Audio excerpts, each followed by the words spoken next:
بسم الله الرحمن الرحيم. يا أيها المزمل قم الليل إلا قليلا نصفه وانقص منه قليلا أو زد عليه ورتل القرآن ترتيلا إنا سنلقي عليك قولا ثقيلا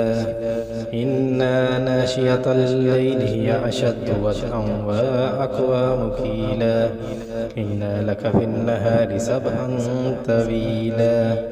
واذكر اسم ربك وتبتل إليه تبتيلا رب المشرق والمغرب لا إله إلا هو فاتخذه وكيلا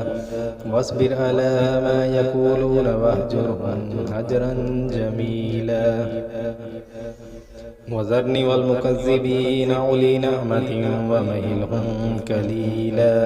إنا لدينا أنكالا وجحيم وطعاما ذا غصة وعذابا عليما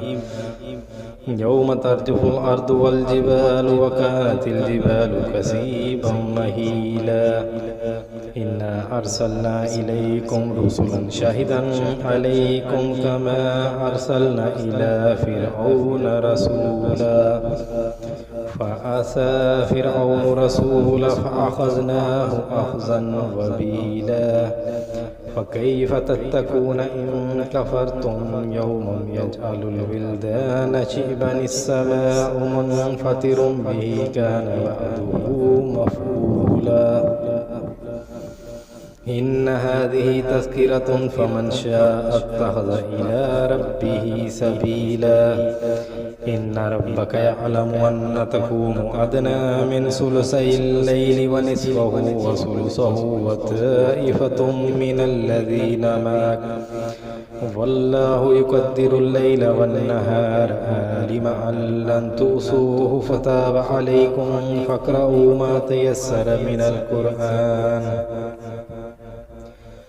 علم أن سيكون منكم مرضى وآخرون يضربون في الأرض يبتغون من فضل الله وآخرون يقاتلون في سبيل الله فاقرؤوا ما تيسر منه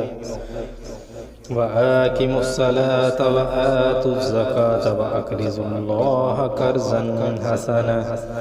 وما تقدموا لأنفسكم من خير تجدوه عند الله هو خيرا وأعظم أجرا